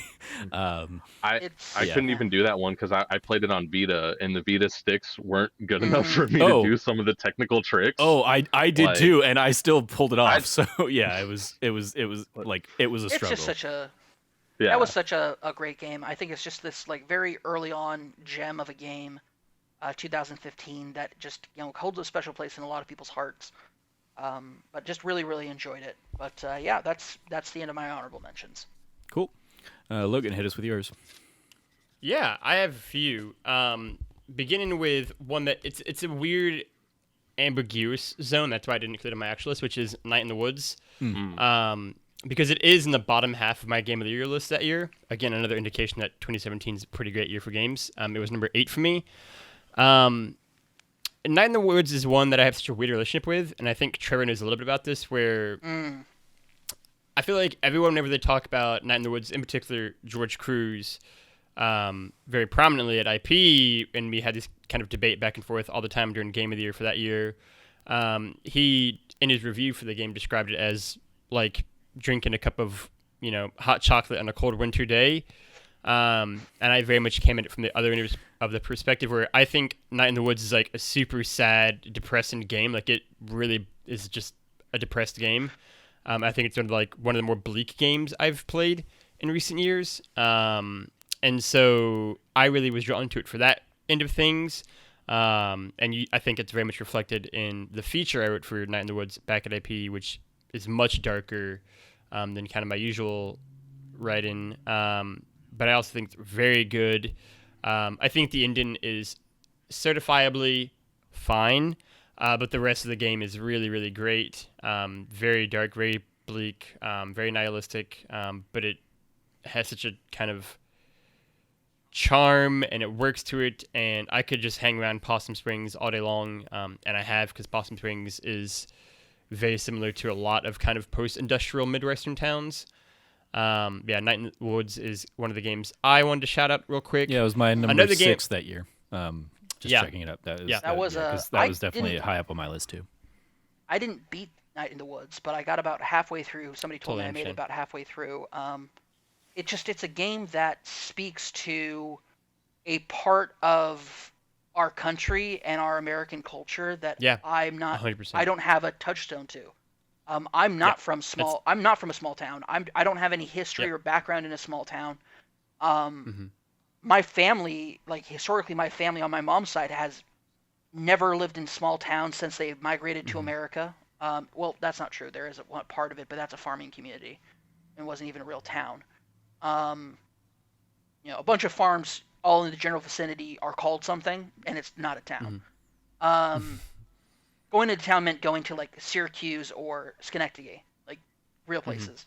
But outside of that, like my family's never lived in like a small industrial town. It's either been farmers or living in a city or a suburb. And so I don't even have this must be, it's so foreign to me that it was a really awesome, well-written game. But at some point you have to have a connection to that game.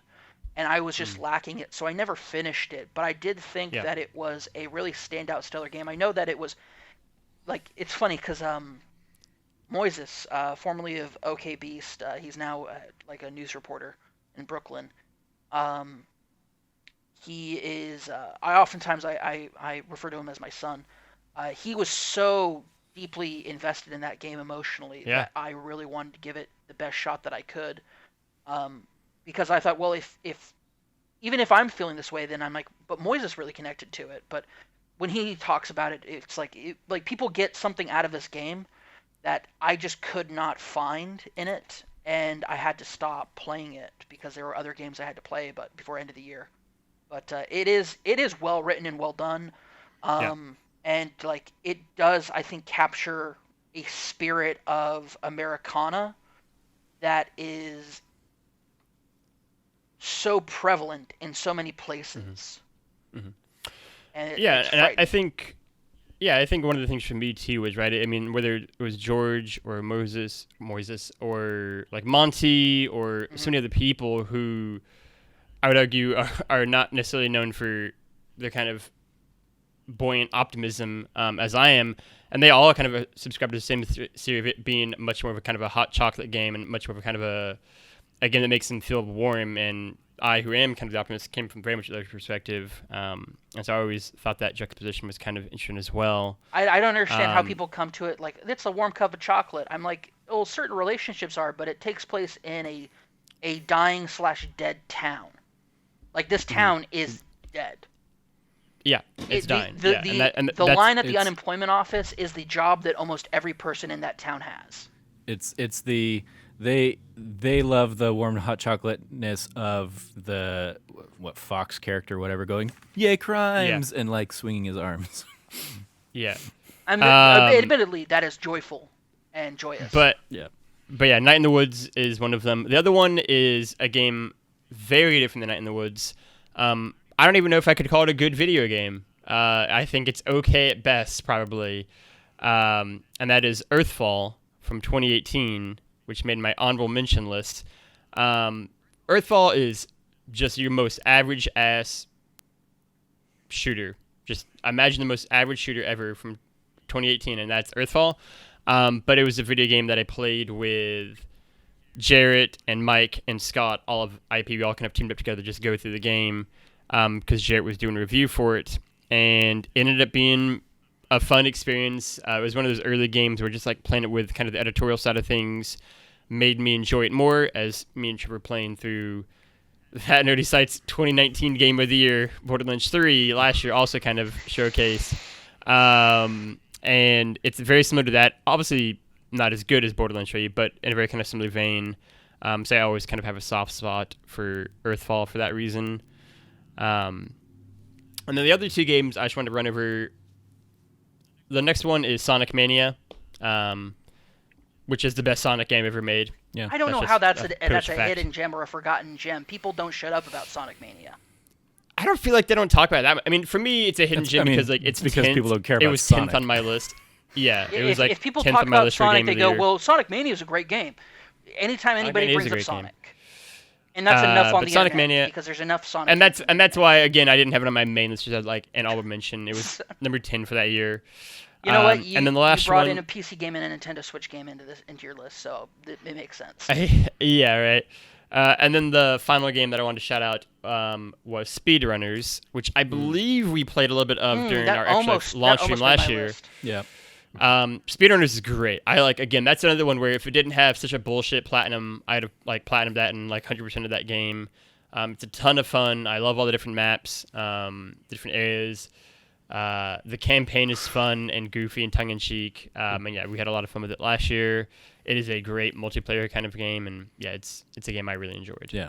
And also, just to clap back at you real quick, Cam, you brought a game from the original Xbox that was only brought to last gen as a meme. So yeah, like we all have some misses on. We all blurred the lines a little bit. Mine legitimately came out on consoles for the first time in America this year. Okay. Yeah. For the first time in America, yeah. All right. And this last gen. Okay. Yeah. Frank, I wasn't gonna buy a Japanese Xbox and play Metal Wolf Chaos XD. I don't got that kind of cash. Not kind of dedicated. moolah? Yeah. I wonder if it's spent it back- all on the Steel Battalion controller. I wonder if that one was I'd- backwards compatible. Frank, hit us with your honorable mentions. Close us out. Yeah. So I just have a couple here. My first one that I wanted to throw out, I think also kind of started life as a meme, but this is a legitimately great game that I had a lot of fun with. It was Windjammers. Windjammers is yeah. great. Windjammers is lit. Yeah. As soon as you were like, it started as a meme, I was like, it's either gonna be Windjammers or it's gonna be Knack, and don't let it God, fucking no. be Knack. Ah. No, Knack, first off, you can't forget Knack because Knack is our Lord and Savior. He who has forgotten Knack Yes. has forgotten the face of his father. we- He's do we- forgotten the face of the Knack Lord. is the one people sacrifice. Mark Cerny sacrifices people to on Incan temples, as I recall, per your stupid Aztec, but yes. ass whatever. It was prediction. such a long, yeah, it was like a 10-minute long prediction. So It was worth Windjammers. losing a point. It was worth Windjammers, it. Frank. Yeah, I mean, the Windjammers is just a cool, Kalima! fun game that came out this last gen, and I think it's really fun either by yourself. There's a cool single player there, and there's even a fun multiplayer there too. And then they even ended up doing like Windjammers 2, which I don't think is out yet. Yeah. But it was even successful enough to get a sequel, and I just think that was a surprisingly just really fun game that I wanted to give a shout out to. My other two are a little bit bigger, but I think still kind of went underrated as well. I just wanted to give a shout out to Titanfall 2. Yeah. This is obviously like I know a lot of people recognize it's a good game, but I still think in the Yeah. larger gaming community and even amongst even people like us, I think it still just doesn't get talked about. It just doesn't get recognized because like I bought it as a bundle on Black Friday with Battlefield 1 and Titanfall 2, which sort of launched right together. Mhm. And I played through Battlefield 1, great campaign. I think it was fun. But after that campaign, I've never touched that game again since then. And then I went into Titanfall 2 and I was like blown away. Like Titanfall 2 was like I was like, I'm buying Battlefield 1. I might as well get Titanfall 2. And it ended up being, oh, I spent the money on Titanfall 2 and I got Battlefield 1 because it just got included. And the campaign, the multiplayer, I don't know. I just can't say enough good things about Titanfall 2. Yeah. And I just hope that we can continue to maybe get more Titanfall or really just anything from Respawn because they've really just been on fucking fire this generation. Yeah. If I Um, had to say something about Titanfall 2, it's that for as unique and cool as the specialized love that. There we go. A lot faster this time. As much as I loved and really appreciated Titanfall 2, I felt like for the kind of design and care that were put into the Apex squad mates, and especially with the kind of like Metal Gear Solid style credits they got, they were critically underutilized, and I felt they were used in the game as like one-off bosses, even though I felt like they could have been like all of them could have lasted longer and been more menacing over the course of the campaign. But also that campaign was unfortunately Titanfall 1 didn't have a real campaign. And then Titanfall 2's campaign, in my opinion, is too short. It barely gives you enough time to bond with the robot enough that you care when it dies at the end. Spoiler alert. Spoilers for If you haven't bought Titanfall 2 at like $6 for the last like 3 years, I can't help you. You are lost. I can't help you. Emmett, why? Like, he has been trying and evangelicizing for such a long time. If he has not convinced you every time it goes on sale, I don't know what can. it was. I don't know. It if was it a can be PS helped. Plus game. What, like a few months? It was back. free. Yeah. It was literally free, and you didn't pick it up. Like, you're lost. You can't be helped at this point. So I don't care if you get spoiled for it. It's also yeah, pretty predictable story arc for story wise, it's super predictable. I still felt like there was a lot, like, for as brief as the story is, it could have been quite a bit longer, not too much longer, but quite a bit longer to give room to breathe for some of these really cool enemy characters. That, maybe instead of them just being the one-off boss at the end of the level, like, they show up again at some future part of the level or something. Like, they were underutilized. I really do look forward and hope for Titanfall 3 at some point. However, with how Apex Legends has been going, we may not get it ever. Yeah. Because Apex Legends is quite legit. Yeah. I would be surprised. Plus, I imagine Jedi Fallen Order or whatever that sequel is gonna look like is probably also taking up Respawn's time. So. Couldn't care. They're also maybe doing get a that, better like, protagonist. VR Brothers in Arms game too. Like, they're just doing all kinds of stuff now. Yeah, Respawn is really killing the game where they're at. Yeah, they had a great generation. All right. Any others? Any last honorable mentions there, Frank? Yeah. My last one I wanted to give a shout out to too was the recently came out was that Mafia Definitive edition, or sort of that trilogy, the Mafia trilogy that has all three. I have not played this Mafia 1 remaster, so that is, with that part, it's a little bit of grain of salt, but I'm actually an old Mafia fan going back to way even before Mafia 3, going back to Mafia 2. It was just a game I picked up and didn't know anything about, but I played again, just kind of blown away. Like, there's a really great story there. It doesn't have the best open world, but it has an amazing story that's really well acted. It's not like Naughty Dog quality, but it's like they're up there. Like, I think in terms of like video game acting and cutscenes and story, and like the way the way they film it, and it's like filmed with a real camera that moves around and people are acting and moving, and like it's so like cinematic, and they really tell an interesting story. Where when I was playing through Mafia 2 for the first time, I still lived at home with my parents because that's when it had come out, and like my mom was like interested in the crime story that was going on, and like some of the intrigue and the back dealings that happens, and like that's unique for a game to like pull other people in who don't like games or who are even just in the room. And like I think it does that, and I think that's something that only like people like Naughty Dog and stuff can achieve. And I think they go uncredited for a lot of the great work they do with not only Mafia 2. Mafia 3 also has its problems, but it still had the story and the cutscenes again were like the highlight. And also like the world building, like the way they incorporate music and cars, and like the cars control like how they would, like when you play Mafia 2 and you have these old heavy cars, they're slow, and like they really just do all these things that really build the world and the characters and the story. And I just think they don't get enough credit for that. And I really recommend them to people, especially if you're into like crime stuff. I think all three are great, and especially the second one was really great. I'm kind of sad they only remastered the first one, but that's definitely the one that needed the most because that's also still has a great story as well. And also they kind of tie together in not in very loose ways. It's like a cutscene, but that's cool if you sit there and play all of them. Like that's a cool little thing. Nice. Agreed. Very cool. All right, so that's a lot of good forgotten gems from this generation, gents. And I love that we didn't have too much crossover. Like we definitely like we all brought our own lists to the table, and some of us had played other games on people's lists, but we didn't. Yeah, I don't think any of us had a game that somebody else had brought to the table. So very cool. Lots of hidden gems from last gen or forgotten gems. So that is going to do it for this episode of That Nerdy Site Show. Thank you guys for joining me. Let's go around the table. You can follow Cameron at Rev Cabot. Anything you want to give a shout out to or some love to, Cam? Yeah, if you're listening to this early, you'll see it soon. If you're listening to this late, my piece on accessibility, difficulty, and the Soulsborne games is kind of. It took me a while. I had to rewrite it a couple of times at the beginning just to kind of get my direction on where I wanted it to go correct. But it should be done pretty soon, so you should be seeing that at some point after Trevor reads through it and edits it. Mm-hmm.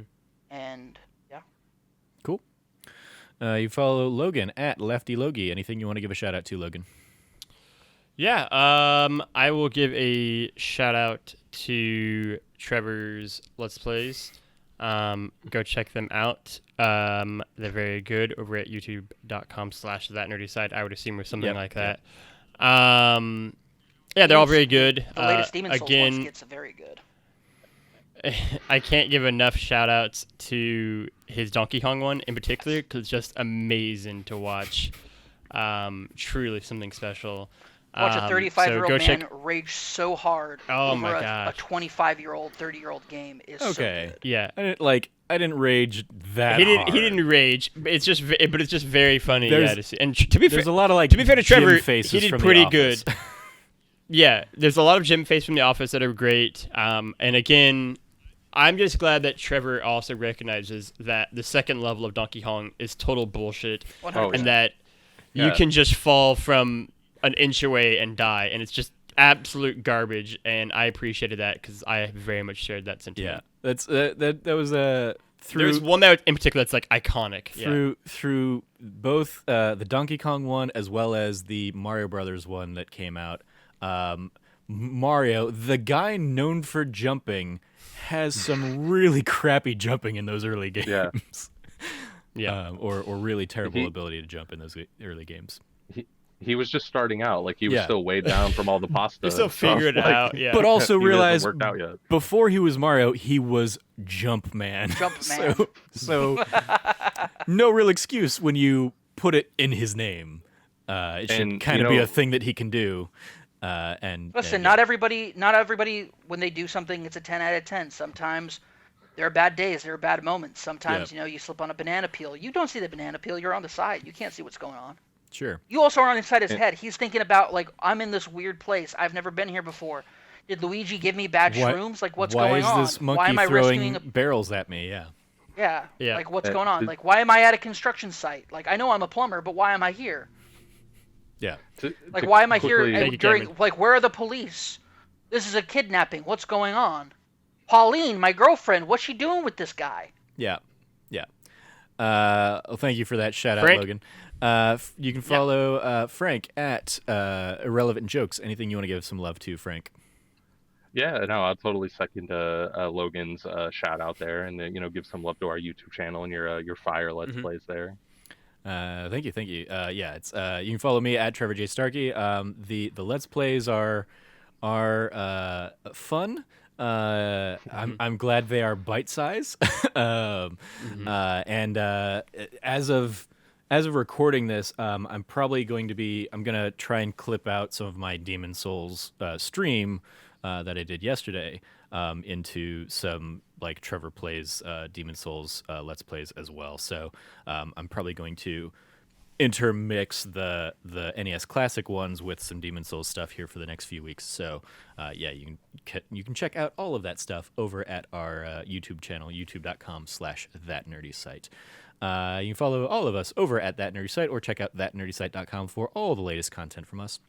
As I said, if you like what you heard, please rate, review, like, subscribe, and maybe even, if you aren't already, consider supporting us over on Patreon at patreon.com/thatnerdysite, where every patron gets early access to a monthly bonus episode just like this one. If you subscribe at if you're a patron at like the $5 and above tier right now, your big perk is you get the episodes like pretty much as soon as I upload them. I make them live on Patreon for our patrons as well. So a lot of times you get them the night before or a full day before the episode goes live to the public. So you can check out all that fun stuff over at our Patreon. But thank you guys for sitting down and joining me and talking about some fun, good deep cuts. I think I played most of them apart from like I think I only didn't play Metal Wolf, Onrush, Ease, and Rage in Peace are the only ones that I did not play of our list. So, and Emily is away too, I guess. But I know Emily is away too. So anyway, it's a good list. But as always, stay nerdy and be good to each other.